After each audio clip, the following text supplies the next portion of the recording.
There are nights when the silence has a scent that even the icy January air cannot dispel. Helmberg, 1944. An industrial complex buried in the Bavarian hills, hidden beneath fir trees as black as ink. There, in the bowels of concrete and steel, something more terrible than war itself was being perfected. Something that was not found in any military manual, in any code of honor, in any human conscience. And at the center of this machinery, a man who should never have been there. A man whose name would disappear from official history, but whose actions would haunt whispered testimonies for decades. If you think you know the horrors of that era, wait until you hear this story. Subscribe now, because what you're about to discover isn't found in any textbook, and yet, it may be the most disturbing truth about what one man can do in the face of the unthinkable. Sergeant Elias Crowford wasn't German. He was American.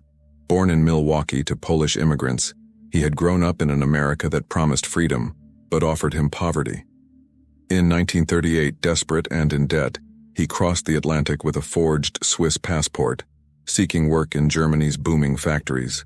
What he didn't know was that Europe was already a trap closing in. When war broke out, Elias found himself caught. Too suspicious to be let go, too qualified to be ignored. The Nazi authorities needed skilled men in industrial fields. And Elias, a seasoned mechanic, knew ventilation and filtration systems better than anyone. In 1943, during a desperate attempt to cross the border into Switzerland, he was arrested by an SS patrol. The officers found traces of his true identity among his papers. But instead of executing him as a spy, they saw an opportunity. Elias was forcibly enlisted in the SS-Totenkopf, the unit responsible for running the concentration camps. He was given no choice. Refusal meant immediate death. Acceptance meant becoming complicit in the unspeakable. He was sent to Helmberg in December 1943. The complex was not an ordinary concentration camp. It was an industrial experimentation center, a facility where methods of extermination were tested, perfected, and streamlined. There, death was not a consequence of the war, but an objective manufactured with scientific precision. The buildings were cold, anonymous, and metallic. The corridors resonated with a constant mechanical hum, as if the structure itself were alive, breathing toxic air. Elias was assigned to the technical department, specifically the ventilation and gas flow management section. His job was to maintain the systems that ensured the controlled dispersion of Zyklon B in the sealed chambers. He had to check the valves, adjust the pressures, and calibrate the timers. Each task was described in sterile technical manuals, as if it were just another ordinary chemical plant. But Elias knew. From day one, he knew. The first few weeks were a descent into a lucid nightmare. He saw the convoys arriving at night, heard the orders barked in German, perceived the animal fear in the eyes of those being led into the waiting rooms. And then, the silence. That heavy, obscene silence that followed the activation of the systems. Elias didn't see the dead directly. He wasn't allowed access to the rooms after the operations. But he knew the figures. He saw the reports. He heard the conversations between officers who spoke of efficiency, productivity, and reduced time frames. One evening, while performing routine maintenance in the basement of Block C, he discovered something. A structural anomaly in the ventilation system, a design flaw, likely due to the complex's rushed construction. A secondary valve, intended to be redundant, was actually connected to an air recirculation circuit that should never have existed. If this valve were opened at the precise moment the gas was released into the main chamber, part of the flow would be diverted to an external purge duct. This wouldn't completely neutralize the gas, but it could create a window of survival. 15, maybe 20 minutes. Enough for some, the quickest, the most aware, to realize there was a chance, a breach in the death protocol. Elias remained motionless in the underground corridor, lit by a yellowish bulb, holding in his hand the wrench that could operate the valve. He knew what it meant. Tampering with this system was an act of sabotage. If discovered, he would be tortured, then executed. But to do nothing was to accept being the mechanic of hell. It was to accept that every day his work killed dozens of people. Men, women, children. That night, Elias didn't sleep. He sat on the narrow bed in his shack, his hands trembling, staring into space. He thought of his mother, of Milwaukee, of quiet Sundays spent fixing cars in the family garage. He thought of God, if such a thing as God could exist in a place like this.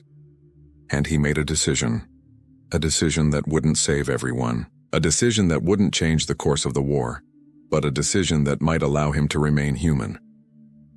The next morning, during the pre-operational check, Elias discreetly manipulated the secondary valve.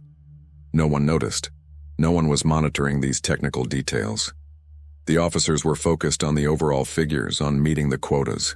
Elias knew that what he had just done guaranteed nothing. The prisoners locked in the chamber probably wouldn't know that a window of survival had opened. But if someone, somewhere, had the instinct to breathe less deeply, to press themselves against a wall, to feel the slight change in air pressure, then maybe, just maybe. 3 days later, during a routine debriefing, a strange detail emerged. One chamber had experienced a partial malfunction.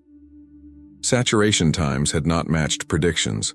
No survivors had been reported, but the technical report mentioned a gaseous diffusion anomaly. Elias read the document with a pounding heart. He knew it was his doing. He also knew he had just crossed a line from which he could never return. The following weeks transformed Elias into a ghost. He walked the corridors of Helmberg like an automaton, performing his tasks with mechanical precision while carrying a secret that gnawed at him from within. Every night, he returned to the basements, manipulating the valves with obsessive caution. He had developed a system. Not every room, not every day. Only certain operations, those of the third shift, when supervision was minimal and the senior officers were occupied elsewhere. He created microscopic windows of survival within the architecture of death. But Elias wasn't alone in Helmberg.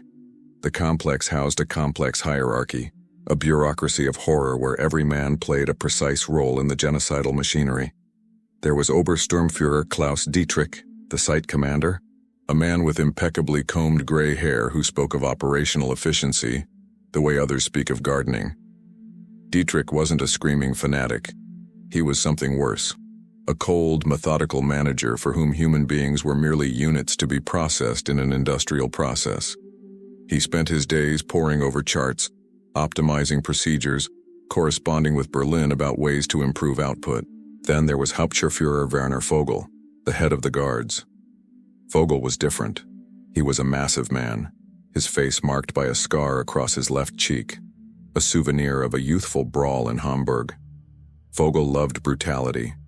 He loved seeing the fear in the prisoners' eyes. He loved the smell of sweat and blood. Unlike Dietrich, who killed for bureaucratic reasons, Vogel killed for pleasure. He was often drunk, wandering the complex at night, his hoarse voice echoing through the corridors as he insulted the inmates or beat the guards he considered too lenient. And then there were the prisoners themselves. Elias wasn't allowed to speak to them. It was strictly forbidden. But he saw them. He saw their emaciated faces, their skeletal bodies, their eyes empty or desperately alive, depending on the day. Among them was Samuel Adler, a Jewish doctor from Vienna who had been deported with his family in 1942. Samuel worked as a forced orderly in the camp infirmary, where he assisted the SS doctor in medical examinations that were in reality disguised selections. Samuel had learned to survive by making himself indispensable, by caring for the sick guards, by repairing what could be fixed.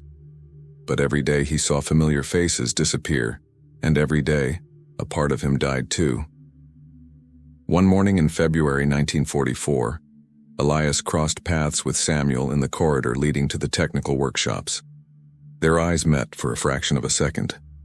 Samuel wore a smock stained with dried blood, his broken glasses held together with wire.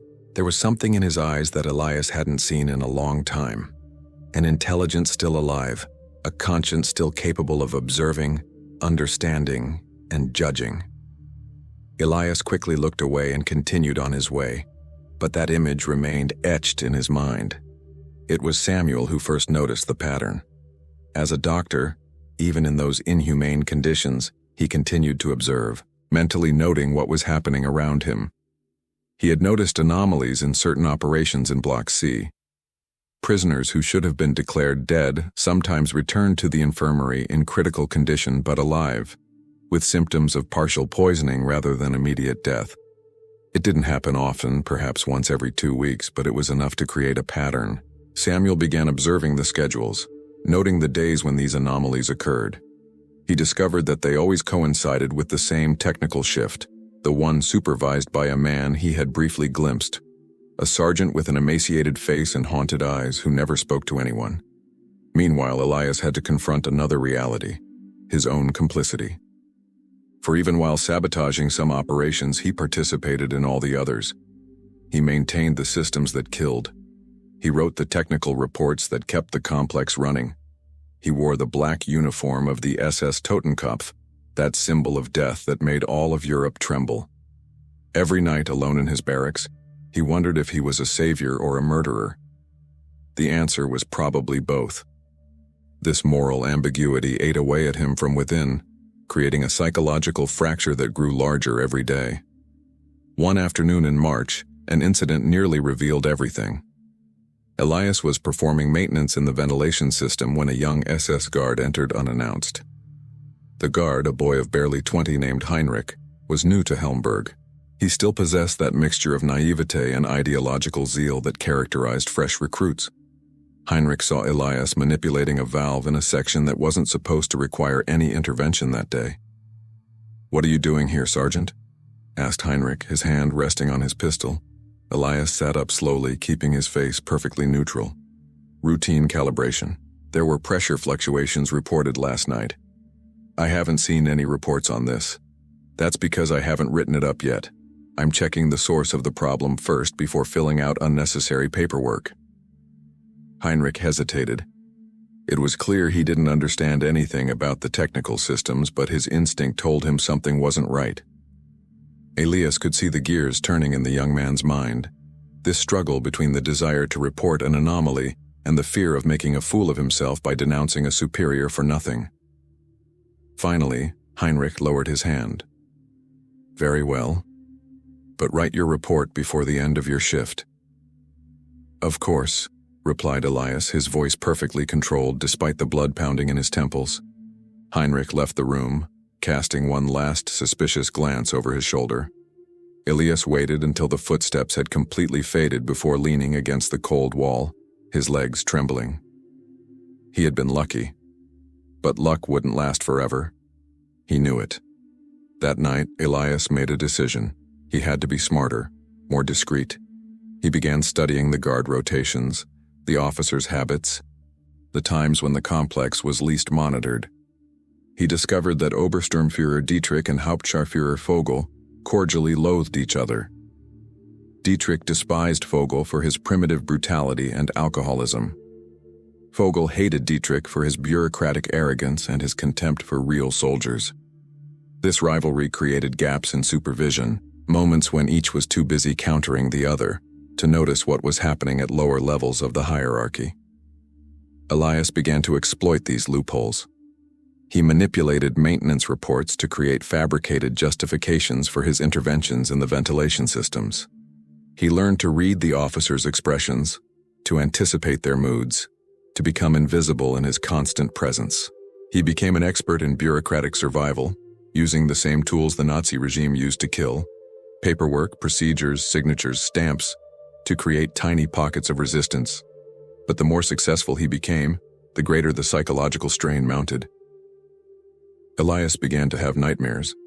He dreamed he was locked in a gas chamber, that he himself operated the valve that released the poison, that he died watching his own reflection in bulletproof glass. He would wake up in a sweat, his heart pounding, unable to distinguish dream from reality.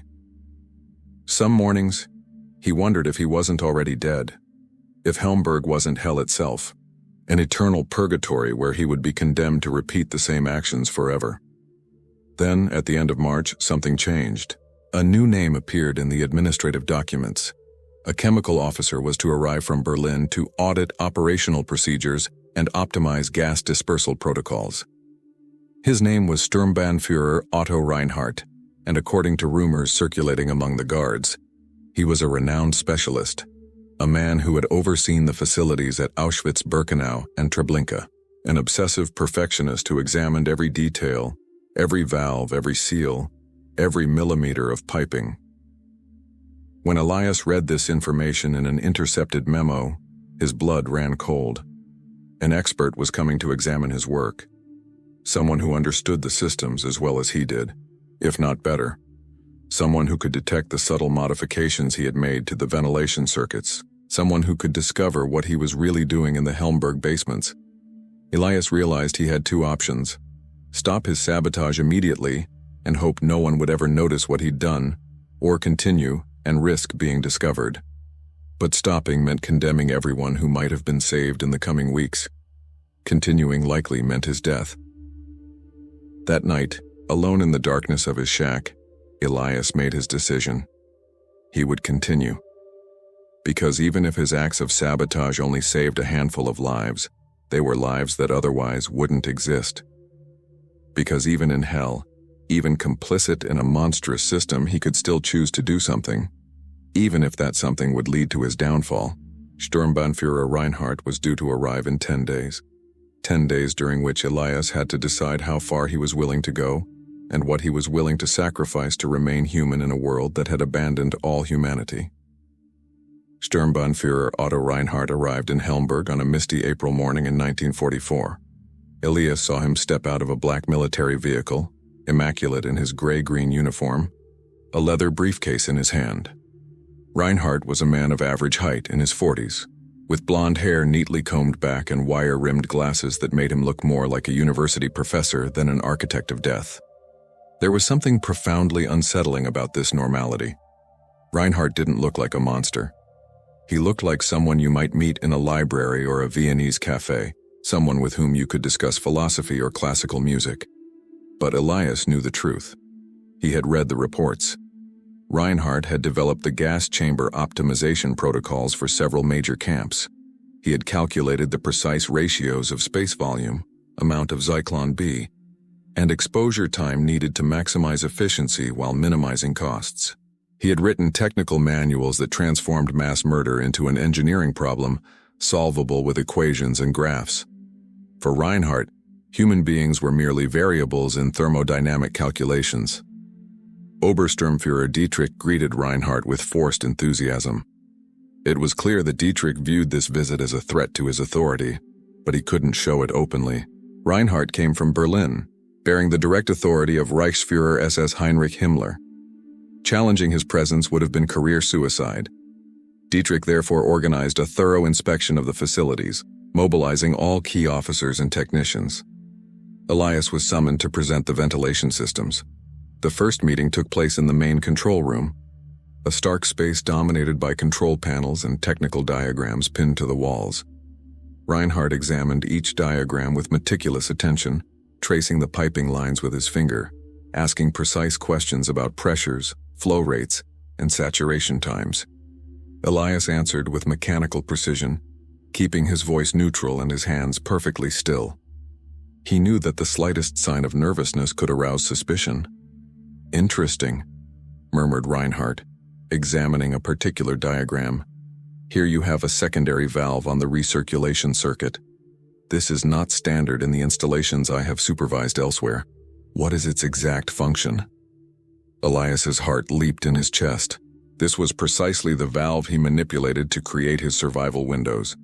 He had to respond immediately, instinctively, without the slightest hesitation that could betray anything. "It's a safety redundancy installed during the initial construction," Elias replied. "The original designer was concerned about overpressure in the main system. This valve allows for an emergency purge if necessary." Reinhardt jotted something down in a notebook. "And you use it frequently?" "Rarely. The main system usually works within normal parameters, but I test it regularly to make sure it's not blocked." "Wise precaution." Reinhardt looked up, staring at Elias over his glasses. "You're American, aren't you? I've read your file. Unusual situation." "Yes, Sturmbannführer. Enlisted in 1943 after being detained at the border." And you perform your duties satisfactorily according to the reports. Remarkable considering your background. There was something in Reinhardt's tone, a clinical curiosity, as if he were studying an interesting specimen.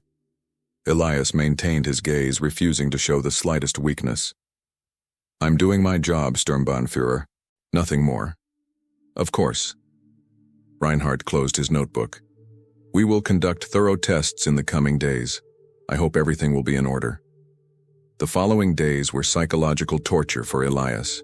Reinhardt personally supervised every aspect of the operations, timing procedures, measuring gas concentrations, and reviewing victims' autopsy reports to verify the effectiveness of the protocols. He installed sophisticated measuring instruments in the chambers, pressure and gas concentration sensors that recorded every microscopic variation. Elias knew that if he attempted a single manipulation during this period, the instruments would detect it immediately. But something unexpected happened. The rivalry between Dietrich and Vogel, which had been simmering for months, erupted into the open. It all began at an administrative meeting where Reinhardt presented his preliminary observations. He noted that Helmberg's operational yields were lower than those of other comparable facilities. There were inefficiencies in the process, excessive delays between operations, and wasted resources. Dietrich, stung in his professional pride, immediately blamed Vogel. The problem, Sturmbannführer, stems from the management of the guard personnel. Hauptscharführer Vogel allows indiscipline that delays procedures. Vogel, his face red with anger and alcohol, exploded. Indiscipline? My men are doing their duty while you sit behind a desk counting figures like a Jewish accountant. The silence that followed was icy. Insulting a superior in this way was a serious offense, but comparing Dietrich to a Jew, even metaphorically, was an unacceptable provocation in Nazi ideology. Dietrich turned livid. Reinhardt, impassive, observed the scene with the detached interest of a scientist observing a chemical reaction. Gentlemen, Reinhardt said finally in his calm voice, your personal conflicts do not interest me. What interests me are the results. Obersturmführer Dietrich will write a detailed report on the administrative procedures. Hauptscharführer Vogel will do the same regarding the management of the guards. I will compare these reports with my own observations and make my recommendations to Berlin. Is that clear? The two men agreed, but the tension was palpable. From that moment on, Dietrich and Vogel engaged in a fierce bureaucratic war, each trying to demonstrate their effectiveness while subtly sabotaging the other. They wrote contradictory reports, challenged each other's decisions, and mobilized their respective allies within the camp hierarchy. This internal conflict created exactly what Elias needed: chaos in the supervisory process. While Dietrich and Vogel were obsessed with their rivalry and Reinhardt spent his days compiling data for his audit, the daily oversight of technical operations slackened slightly. The officers were too busy covering for each other to notice the microscopic details of the ventilation systems. Elias took advantage of this situation with extreme caution. He couldn't manipulate the valves while Reinhardt's instruments were active, but he discovered that Reinhardt didn't leave them in place permanently. He installed them for specific tests, then removed them for use elsewhere in the complex. During these windows of opportunity, Elias acted. But he had to be even more subtle than before, creating malfunctions that could be attributed to normal wear and tear or human error by other technicians. One afternoon, while Elias was performing maintenance in an isolated section, he heard footsteps behind him. He turned and saw Samuel Adler, the prisoner doctor, carrying medical supplies. Their eyes met. There was a moment of electric silence. Then Samuel set down his crates and approached slowly, first checking that no one else was in the corridor. You, Samuel murmured in German, his voice hoarse. You're the one doing this. Elias felt his blood run cold. I don't know what you're talking about. The anomalies, the rooms that always malfunction during your shift. I've observed. I've noted the patterns. Samuel moved closer. You're sabotaging the systems.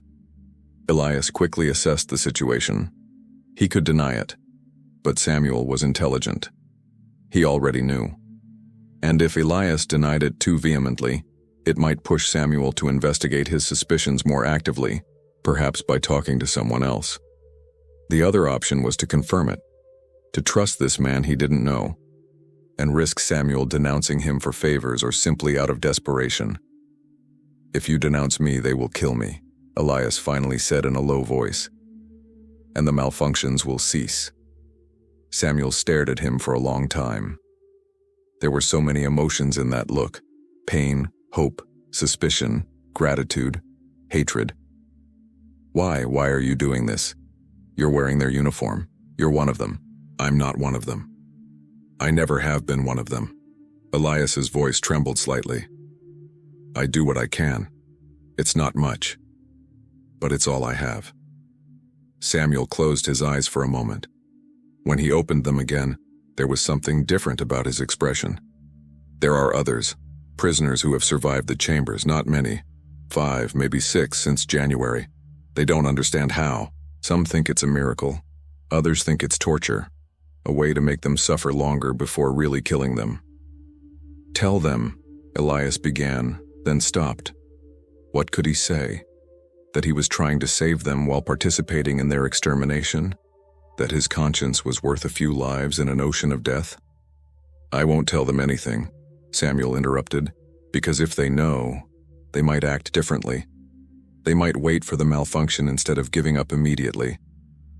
And if the guards notice this change in behavior, they'll investigate." He gathered his crates. "But I know now, and I'll remember.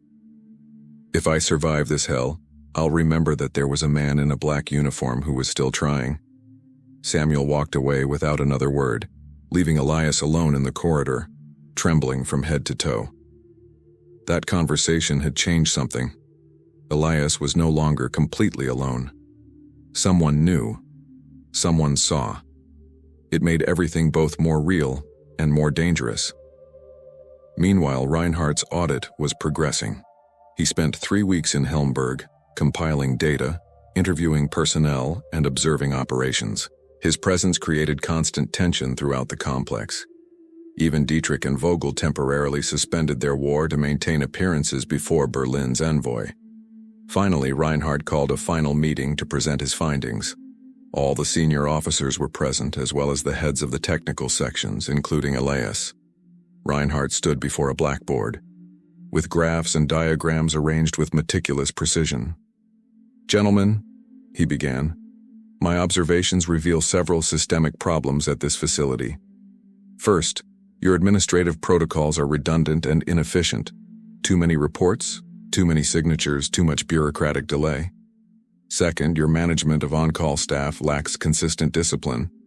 Third, and most concerning, your technical systems are showing signs of premature wear that could compromise operational efficiency in the medium term."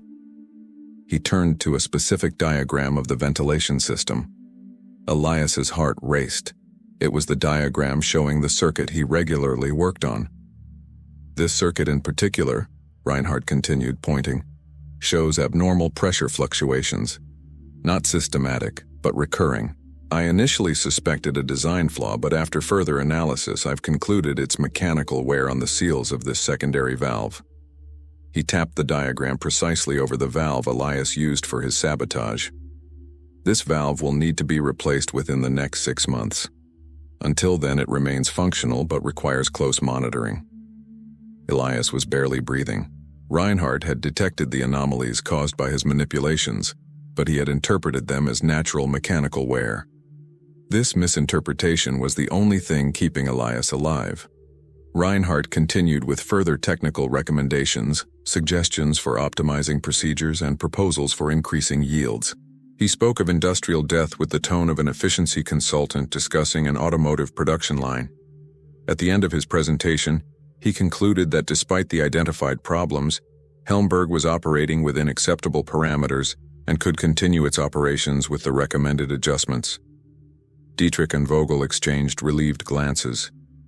They had survived the audit. Reinhardt left Helmberg the next morning, taking his measuring instruments and data-filled notebooks with him. The complex returned to its monstrous routine, and the war between Dietrich and Vogel resumed with renewed intensity. But something had changed for Elias. The audit had revealed that his sabotage, though subtle, left detectable traces.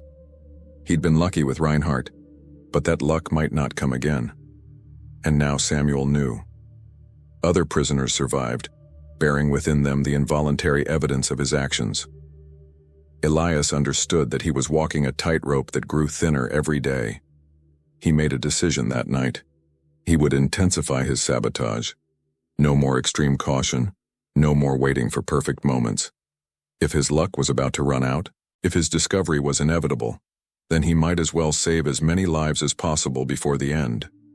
He began manipulating the valves more frequently, creating more obvious malfunctions.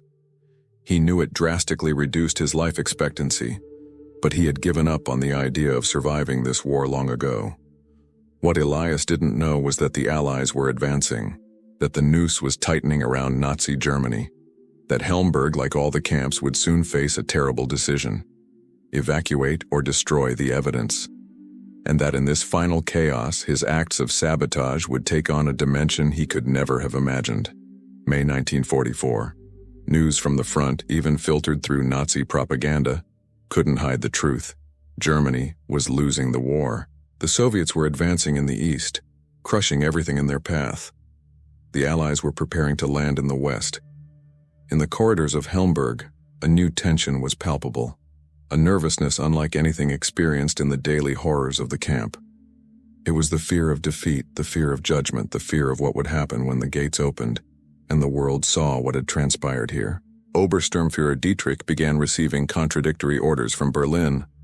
On the one hand, he was asked to accelerate operations, to process more prisoners in less time, as if the Reich wanted to complete its genocidal work before being stopped. On the other hand, directives ordered him to prepare evacuation plans, destroy incriminating documents, and erase evidence. Dietrich spent his nights burning files in his office, the black smoke rising from the chimney like a grim omen. Hauptscharführer Vogel reacted differently. He became more brutal, more unpredictable. He roamed the camp at night, completely drunk, shouting incoherent orders, striking prisoners at random. One night he shot a guard he accused of cowardice, killing him in front of witnesses. No one dared stop him.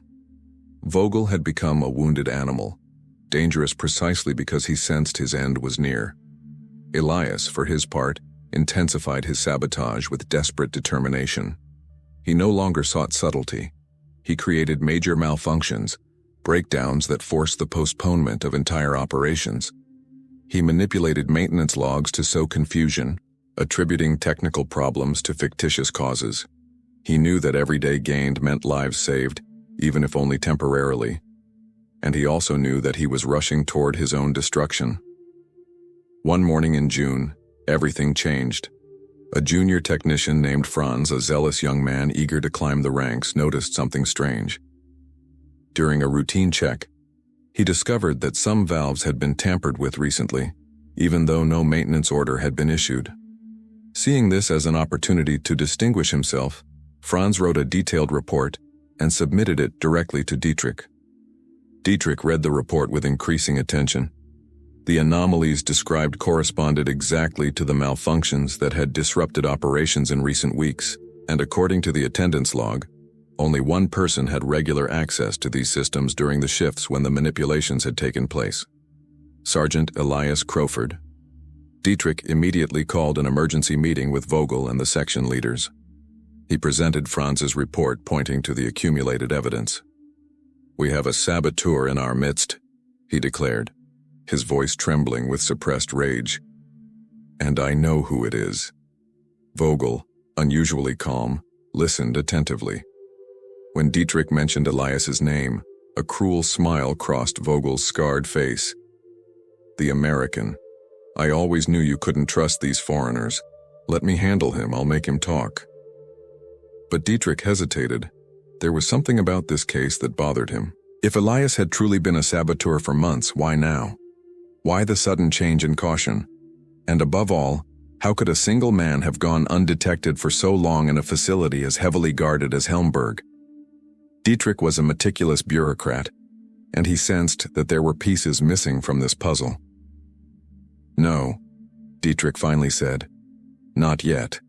We'll keep an eye on him. If he's truly guilty, He'll make a mistake that we can fully document. I don't want accusations based on circumstantial evidence. Berlin will demand concrete facts.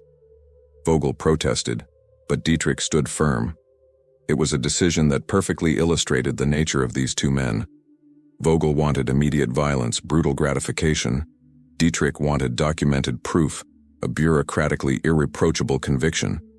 This difference temporarily saved Elias's life, but Elias sensed the change in the atmosphere. He noticed the more insistent stares, the increased presence of guards near the technical areas, the more frequent questions about his activities. He understood that he was under suspicion. He should have stopped immediately, made himself scarce, hoped the suspicions would dissipate. But something inside him refused to give up. Not now. Not when every day counted, when the end of the Reich was approaching and every life saved was a victory against the Nazi death machine. On June 15, 1944, Elias committed his most audacious act. During the night, while the camp slept, he slipped into the main control room and deliberately sabotaged the gas distribution system. He didn't just tamper with a valve. He dismantled an entire section of piping, rendering any operation in Block C impossible for at least 3 days, until replacement parts arrived and were installed. It was a suicidal act, and Elias knew it. There was no way to pass it off as an accident or normal wear and tear. It was clearly deliberate sabotage. But those 3 days meant that hundreds of people programmed for extermination would remain alive, at least temporarily. And perhaps, if luck still existed in this cursed world, those 3 days would be enough for something to change. The next morning, when the technicians discovered the damage, chaos reigned. Dietrich was summoned immediately. He examined the damaged systems, his face gradually turning ashen. "Crowford," he murmured. "Find me Sergeant Crowford. Now." But Elias was nowhere to be seen. He had left his shack before dawn, taking only his coat and a few documents he had stolen over the months, evidence of what was happening in Helmberg. He was now walking through the surrounding forests, without a specific destination, knowing he probably wouldn't survive long. The woods were patrolled, the whole country was at war, and a man in an SS uniform wandering alone would either be captured by the Germans as a deserter or shot by the local resistance as a Nazi. But at least he had done what he could. At least he would no longer be an accomplice. In Helmberg, Vogel flew into a murderous rage when he learned of Elias's escape. He mobilized all available patrols, promising a reward for the American traitor's capture alive. "I want him to suffer," he roared. "I want him to regret every second he was born." For 3 days, teams of guards combed the forests. Elias survived by hiding in caves, drinking water from streams, and stealing food from isolated farms.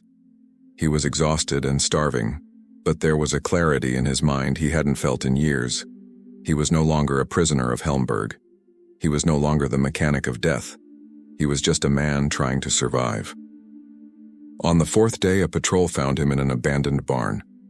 Elias didn't resist. He was too weak, too exhausted. The guards beat him severely before dragging him to a vehicle.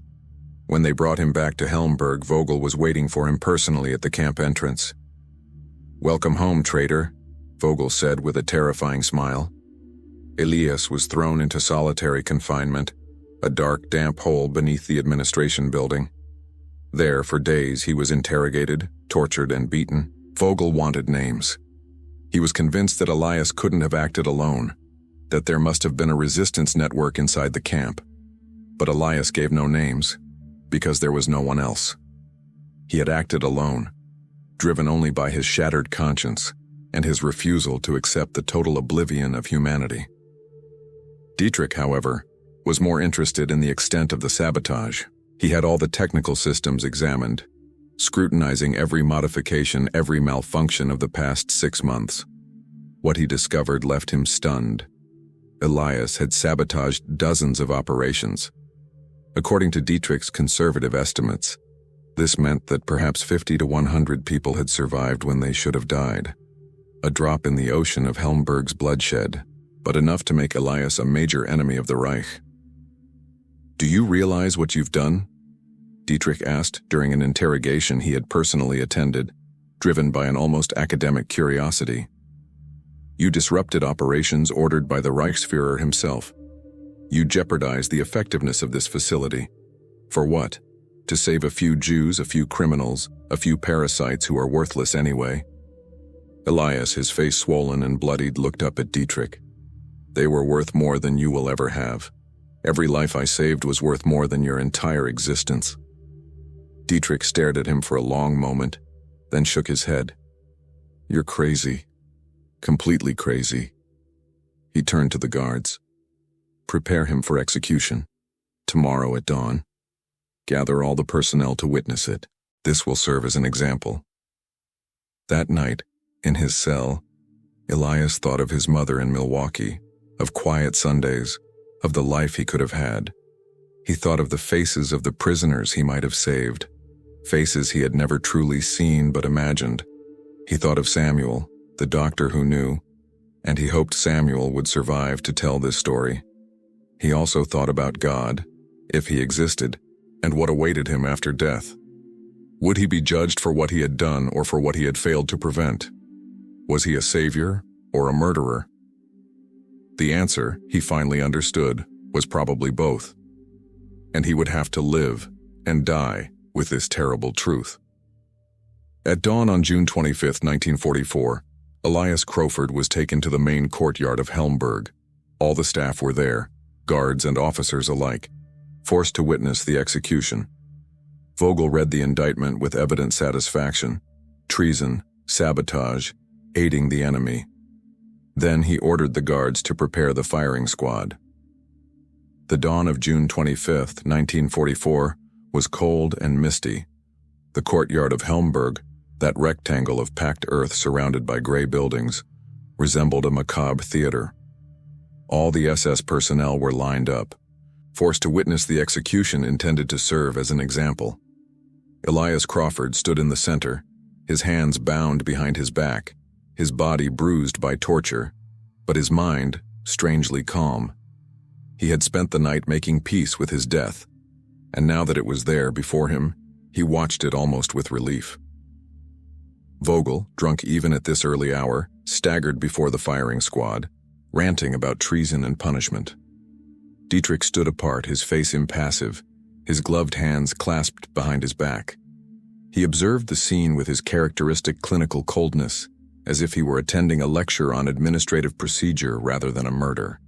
But just as Vogel raised his hand to give the order to fire, a military vehicle sped into the courtyard, its tires crunching on the gravel. An officer jumped out, brandishing an official document. "Stop. Order of the Reichsführer SS. The execution is suspended." The silence that followed was so complete that you could hear the wind whistling between the buildings. Vogel, taken aback, lowered his hand. Dietrich stepped forward quickly, almost snatching the document from the officer's hands. He read it with intense concentration, his eyes gradually widening. "It's impossible," he murmured. But the document was authentic, bearing the proper seals and signatures. Berlin had ordered that all Helmberg prisoners deemed to possess specialized technical skills be immediately transferred to armament production facilities. The Reich, desperate in the face of the Allied advance, needed every available technician to keep its war machine running. And Elias Crawford, despite his treachery, possessed rare and valuable skills in ventilation and filtration systems. The document also stipulated that the execution of technically qualified personnel without explicit authorization from Berlin now constituted sabotage of the war effort. Dietrich immediately understood the implications. Executing Elias now would make him guilty of sabotage himself. Vogel, realizing his revenge was being stolen, exploded. "This is ridiculous. This man is a traitor. He sabotaged our operations. He deserves to die." "What you deserve or don't deserve is irrelevant," Dietrich replied curtly. "Only orders from Berlin matter. This man will be transferred." He turned to the guards. "Take the prisoner to a secure cell. He'll leave with the next convoy." Elias was dragged out of the courtyard, leaving behind a confused and frustrated assembly of SS officers. In his cell, he tried to understand what had just happened. He had been seconds from death, and now he was alive again, albeit a prisoner. but a prisoner of whom? The Nazis? Or of fate itself, which refused to let him go? The following days were a bureaucratic nightmare. Elias was kept in isolation, while Dietrich and Vogel fought over the interpretation of orders from Berlin. Vogel argued that a convicted traitor could not be considered qualified personnel. Dietrich maintained that the orders made no distinction, and that disobeying would endanger the entire camp in the eyes of Berlin. Their personal war, suspended during Reinhardt's audit, resumed with renewed ferocity. Meanwhile, the military situation was rapidly deteriorating. The Allied landings in Normandy on June 6 had opened a new front in the west. The Soviets launched Operation Bagration in the east, destroying entire German armies. Berlin sent contradictory orders to the camps: accelerate the exterminations, then evacuate the prisoners, then destroy the evidence, then preserve the skilled workers. Administrative chaos spread like a virus throughout the Nazi structure. In Helmberg, this confusion created a power vacuum. Dietrich spent his days burning documents and preparing evacuation plans. Vogel drank more and more, losing what little control he still had over his men. The guards sensed that the end was near and began to think of their own survival rather than their duties. One afternoon in July, Samuel Adler managed to approach Elias's cell. He had bribed a guard with morphine stolen from the infirmary. The two men spoke through the bars, their voices low and urgent. "They're going to kill us all," Samuel said. "When the Allies arrive, they'll kill us all to erase the evidence. That's what's happening in the other camps. The survivors say so." "You must flee," Elias replied. "All of you. You must organize yourselves." "What? We are starving, sick, and unarmed. The guards have machine guns. The guards are scared. Their discipline is crumbling. There are windows of opportunity." Elias thought quickly. "Listen to me carefully. In the basement of Block C, there's a storeroom of maintenance tools. If you can get in, you'll find levers, pliers, tools that can be used as weapons. And there's a ventilation shaft that leads outside the perimeter. I discovered it during my sabotage operations. It's narrow, but thin people could get through." Samuel listened intently, committing each word to memory. "Why are you telling me this?" "Because there's nothing else I can do. I'm locked up here, waiting for a transfer that will probably never happen. But you can still act. You can save lives. Just as you did." Elias shook his head. "I didn't save anyone, I just delayed the inevitable. But perhaps you can do better." Samuel reached through the bars, briefly touching Elias's shoulder. "If I survive, I will tell your story. I promise. Don't say anything. Who would believe that a man in an SS uniform was trying to save Jews? They'll think you're lying or that you're crazy. Then I will tell the truth, and they can think what they want."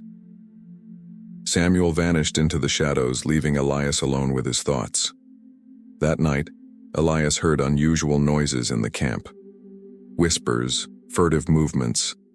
He didn't know if it was Samuel and other prisoners trying something, or if his imagination was simply playing tricks on him. On July 20th, 1944, news shook Helmberg. An assassination attempt had been made against Hitler. Colonel von Stauffenberg's bomb had exploded during a meeting at the Führer's headquarters. Hitler survived, but the plot revealed that even within the German army, many wanted the end of the Nazi regime.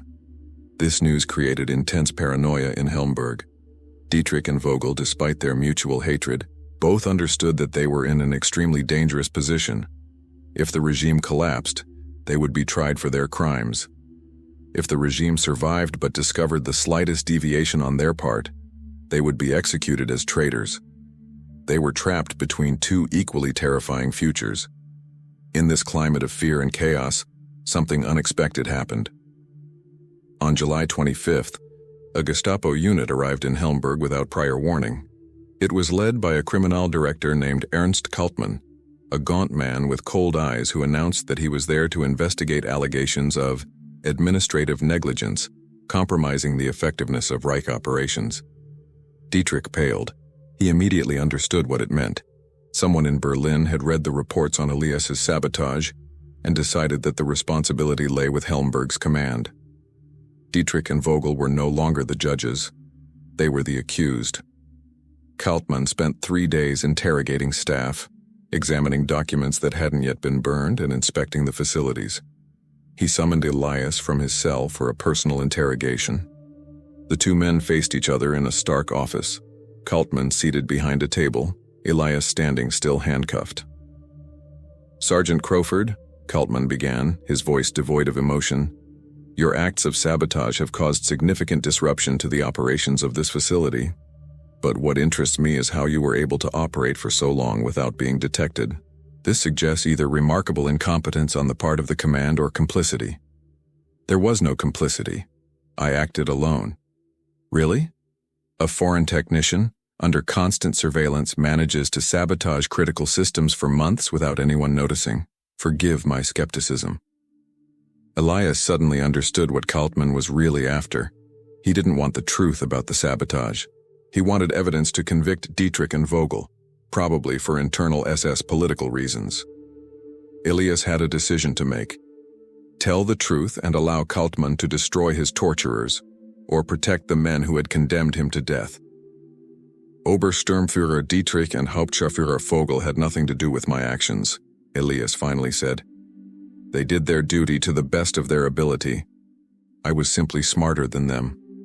Kaltman stared at him for a long time, searching for signs of a lie. "Why are you protecting them? They ordered your execution." "I'm not protecting them. I'm telling the truth. And the truth is, I am solely responsible for my actions." Kaltman slammed his file shut. "Very well. Your loyalty to your superiors is noted, however misplaced it may be." He stood up. "You will be transferred tomorrow to an armaments production facility in Bavaria. There you will work until you die of exhaustion, or until the Allies arrive. Either way, your story ends badly." That night, while Elias awaited his transfer, the first explosions rang out in the distance. The Allies were bombing nearby transport infrastructure. The sound of artificial thunder echoed through the night, a promise of liberation or annihilation. No one could say. The transfer never took place. On the morning of July 26th, as the guards were preparing the convoy that was to take Elias to Bavaria, an Allied air attack struck the railway lines 15 kilometers from Helmberg. All evacuation routes were cut off.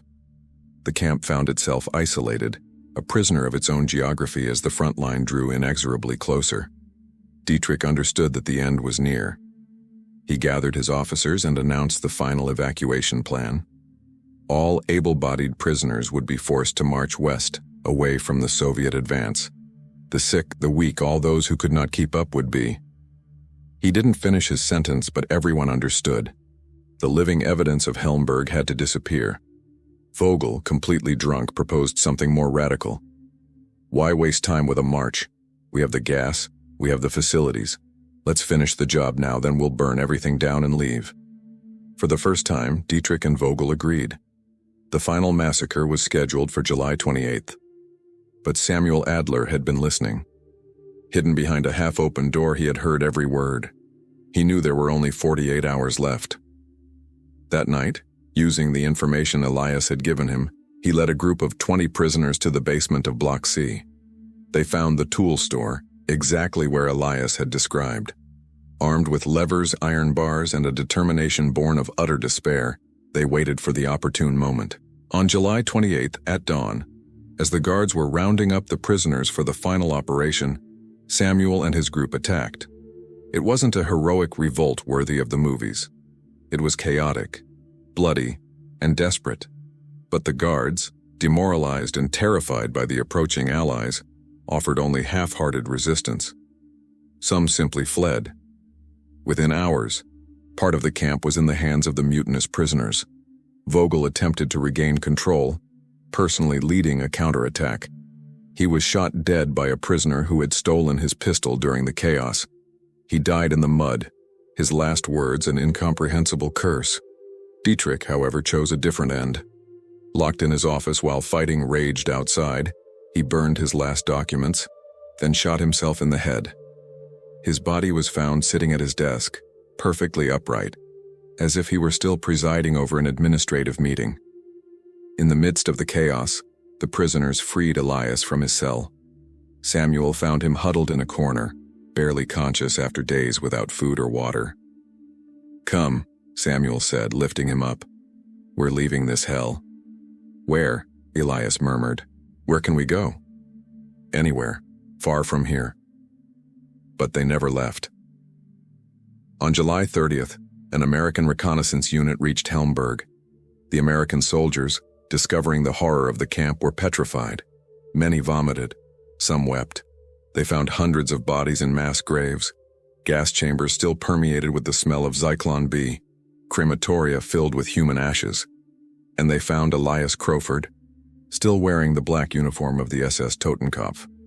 The Americans asked no questions.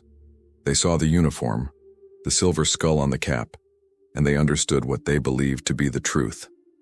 Elias was arrested immediately, handcuffed, and thrown into a truck with other captured SS members. Samuel screamed, explained, begged, but no one listened. Who would believe that a man in an SS uniform had sabotaged the gas chambers? Who would believe this absurd story when the evidence of Nazi horror was all around them? Elias was transferred to a prisoner of war camp. There, he tried to explain his story to the American interrogators. He spoke of sabotage, manipulated valves, and lives saved. The American officers listened with growing skepticism. One of them finally blurted out, "You want us to believe you were a hero who infiltrated the SS?" Every captured Nazi says the same thing now. They all claim to have secretly resisted, saved Jews, and sabotaged the regime. It's pathetic. Elias Crawford's trial was brief. He was found guilty of serving in the SS-Totenkopf and participating in the operations of an extermination camp. His claims of sabotage were dismissed as defensive lies. On November 15, 1945, he was hanged in Nuremberg, along with dozens of other Nazi war criminals. Samuel Adler survived the war. He emigrated to Palestine, then to Israel after its creation in 1948. He became a doctor in Tel Aviv, married, and had 3 children. But he could never forget Elias Crawford. For years, he wrote letters to American, British, and Israeli authorities, trying to get recognition for what the American had done in Helmberg. No one listened to him. The official narrative was set. The SS were monsters, all of them, without exception. There was no room for nuance for the impossible stories of men who had worn the uniform of death while trying to save lives. It wasn't until 1978, 33 years after Elias's execution, that an Israeli historian named David Rosenberg began to study the testimonies of survivors from lesser-known camps. He interviewed Samuel, then 68 years old. The elderly doctor told him Elias's story, the rooms that always malfunctioned during the same shift, the subtle modifications to the ventilation systems. Rosenberg was skeptical, but something in Samuel's story intrigued him. He began searching for other testimonies. He discovered 4 other Helmberg survivors who remembered the miraculous breakdowns.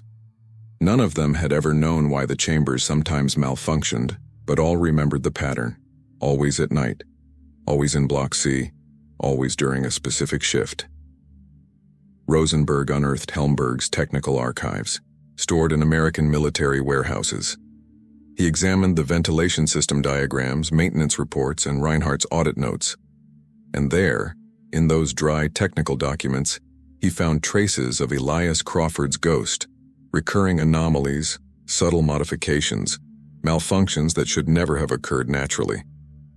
In 1982, Rosenberg published an academic article entitled "The Invisible Saboteur: Technical Resistance in the Nazi Extermination Camps."